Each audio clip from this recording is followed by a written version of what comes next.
कल से जुड़ा हुआ एक दूसरा अध्याय पढ़ाएंगे। वह है प्रेशर ग्रुप यानी दबाव समूह।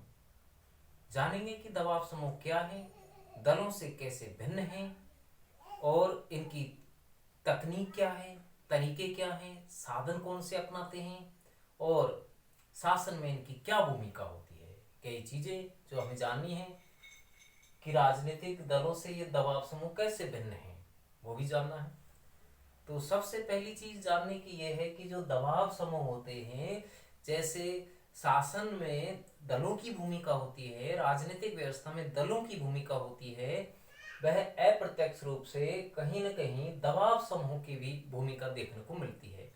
अंतर सिर्फ इतना होता है विद्यार्थियों, जहां राजनीतिक दल प्रत्यक्ष रूप से राजनीति को प्रभावित कर रहे होते हैं, प्रत्यक्ष रूप से चुनावों में भाग लेते हैं, प्रचार प्रसार में भाग लेते हैं, उम्मीदवार भी खड़े करते हैं, वहां दबाव समूह वो प्रत्यक्ष काम नहीं करते हैं। ये सब काम वो अप्रत्यक्ष रूप से करते हैं।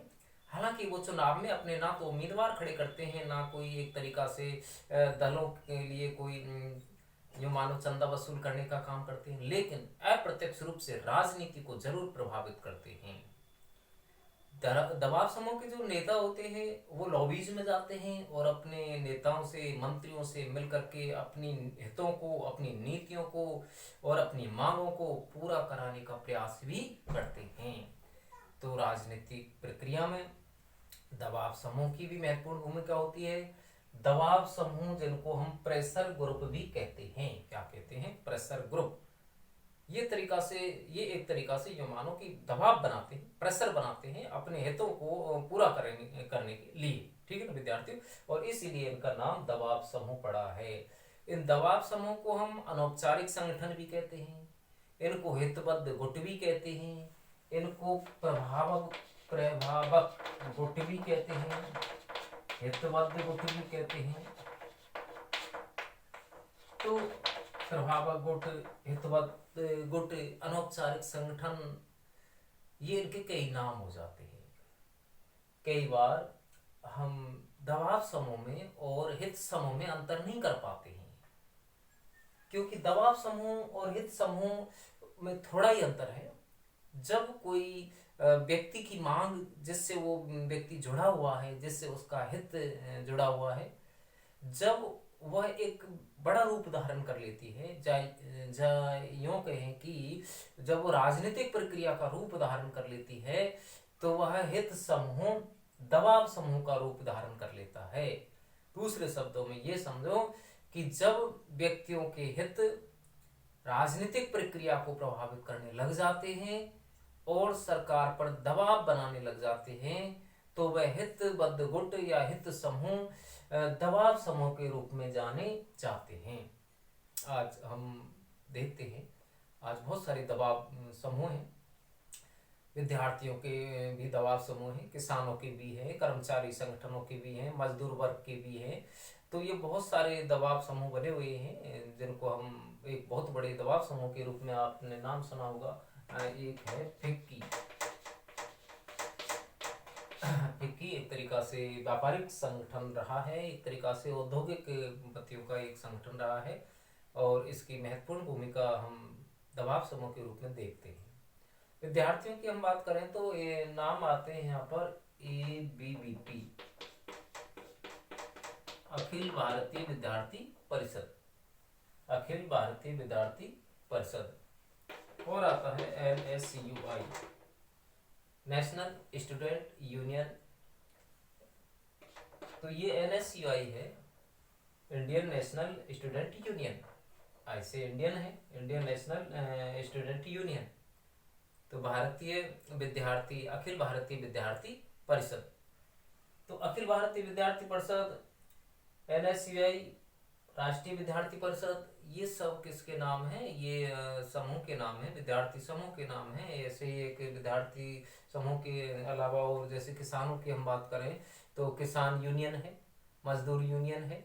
ऐसे ये यूनियन हो जाती हैं, संगठन बन जाते हैं, और ये इसलिए बनाए जाते हैं क्योंकि अपनी मांगों को संगठित होकर के पूरा करा सकें, सरकार पर दबाव बना सकें, अपने नेता मंत्रियों से मिलकर के अपनी मांगों को यैन कैन प्रकार किसी न किसी रूप में पूरा करा सकें। इसीलिए ये समूह बनते हैं, ग्रुप बनते हैं। ठीक है, अब हम बात करते हैं कि ये जो दबाव समूह है इनकी तकनीक क्या है। इसका अर्थ तो ये हो गया कि दबाव समूह राजनीतिक प्रक्रिया को प्रभावित करते हैं। ये अप्रत्यक्ष रूप से प्रभावित करते हैं, प्रत्यक्ष रूप से हालांकि चुनाव में भाग नहीं लेते हैं, लेकिन अप्रत्यक्ष रूप से राजनीति को अवश्य प्रभावित करते हैं। अब इनको एक यह दृष्टि से नहीं देखा जाता है। जब इनका उदय हुआ, अमेरिका में इनका उदय मानते हैं, सबसे पहले यूएसए यानी अमेरिका में दबाव समूह का उदय हुआ था। और जब इनका उदय हुआ प्रारंभ में इनको बुरा माना जाता था, यह दृष्टि से देखा जाता था, अच्छा नहीं माना जाता था, क्योंकि इनकी जो तकनीक है, तरीका है, जो साधन है वो अच्छे नहीं माने गए और इसलिए इनको क्या है बेकार माना गया और इनकी उपेक्षा भी की गई। लेकिन आज हम देख रहे हैं कि सभी प्रकार की राजनीति में इनका प्रभाव है वो धीरे धीरे बढ़ रहा है। अमेरिका में इनका प्रभाव ज़्यादा था, अमेरिका में उदय हुआ इनका। लेकिन और देशों की हम बात करें तो बहुत सारे देशों में, आज भारत की हम बात करें तो भारत में भी दबाव समूह है। कुछ राजनीतिक हैं, कुछ प्रदर्शनात्मक हैं, कुछ सामुदायिक हैं, कुछ संगठनात्मक हैं, ऐसे बहुत सारे दबाव समूह हैं। तो जो दबाव समूह है, उन दबाव समूह को पहले बुरा मानते थे, लेकिन आज हर प्रकार की शासन व्यवस्था में ये देखे जाते हैं और अब इनको क्या है कि यह दृष्टि से, बुरी दृष्टि से नहीं देखा जाता है और उनको शासन का एक आवश्यक अंग भी माना जाता है या शासन में इनकी प्रभावशाली भूमिका देखने को मिलती है। तकनीक की बात करें कि ये कौन से साधन या तकनीक अपनाते हैं। ये साधन कई प्रकार के अपनाते हैं। पहला साधन इनका हम देखें तो वह है लॉबिंग। लॉबिंग का मतलब होता है एक तरीका से जो संसद भवन होते हैं, विधानमंडल होते हैं, उनमें क्या होता है लॉबीज बनी होती हैं। लॉबीज का जो अर्थ होता है कक्ष होता है, छोटे कमरे होते हैं, कक्ष होता है। अब उनमें क्या होता है कि जो लॉबीज बनी होती है, उन लॉबीज में जब भी संसद सत्र चल रहा होता है तो उसमें क्या है मंत्रीगण आते हैं, नेता आकर के उसमें रुकते हैं। तो वहाँ जब वो नेता आकर के रुकते हैं तो जो भी दबाव समूह के नेता होते हैं या दबाव समूह के सक्रिय सदस्य होते हैं, वो अपने इन लॉबीज में जाते हैं और अपनी मांगों को नेताओं तक पहुंचाने का प्रयास करते हैं, सरकार तक पहुंचाने का प्रयास करते हैं और कोशिश करते हैं कि हमारी मांगें पूरी हों। और नेताओं को या दलों को भी पता है कि हम यदि किसी दबाव समूह की मांग पूरी करेंगे तो हमारा वोट बैंक बढ़ेगा, हमको एक तरीका से जनमत मिलेगा और जनमत बढ़ेगा। तो ये सब एक दूसरे के हित जुड़े हुए होते हैं और इसलिए ये लॉबीज में जाकर के सक्रिय हो जाते हैं और अपनी मांगों को किसी न किसी तरीका से पूरा कराने का प्रयास करते हैं। इस चीज को बोला जाता है लॉबिंग। ठीक है विद्यार्थी, लॉबिंग बोलते हैं। तकनीक जो है क्या बोली जाती है, लॉबिंग। और है कि ये प्रचार प्रसार का तरीका भी अपनाते हैं। अपने जैसे दल प्रचार करते हैं, वो दल प्रचार अपने वोट मांगने के लिए करते हैं। ये वोट मांगने के लिए नहीं करते हैं, लेकिन अपना प्रभाव बढ़ाने के लिए, जनमत जुटाने के लिए, समूह को एक तरीका से संगठित करने के लिए ये भी प्रचार प्रसार का तरीका अपनाते हैं। और ये प्रदर्शन का भी तरीका अपनाते हैं, तोड़ फोड़, हिंसा, ये सब प्रदर्शन भी करते हैं। कहीं एक तरीका से हड़ताल का आयोजन करना है, कहीं एक तरीका से ये माने कि कोई प्रदर्शन करना है, एक तरीका से कोई रैली निकालना है। ये सब चीज़ ऐसा करने के लिए करते हैं, अपना दबाव बनाने के लिए करते हैं। ये कई तरीका अनुचित भी अपनाते हैं, जैसे कि रिश्वत है, बेईमानी है, ऐसे गलत तरीका भी इनके द्वारा अपनाए जाते हैं। और कई बार तो हम देखते हैं कि लॉबीज या जो कहें कि ये जो दबाव समूह है, कई बार तो ये क्या करते हैं कि नेताओं की हत्या तक भी कर देते हैं, ऐसा भी देखने को मिलता है। हत्या, आगजनी, प्रदर्शन, दंगे, फसाद, ये सब इनके तरीके हैं।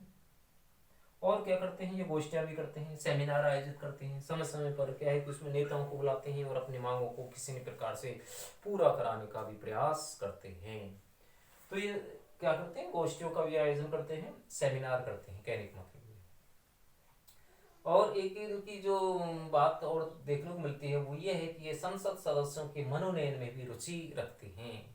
जब भी संसद सदस्यों का मनोनयन करना होता है, उन किस व्यक्ति को हम चाह रहे हैं, वो अपनी भावनाओं को वहाँ प्रकट करने का प्रयास करते हैं। तो यहाँ हम क्या देख रहे हैं विद्यार्थियों, कई मामलों में इनकी भूमिका बढ़ती जा रही है, या इनका जो प्रभाव है वो संसद में भी देखने को मिलता है और संसद के बाहर भी देखने को मिलता है।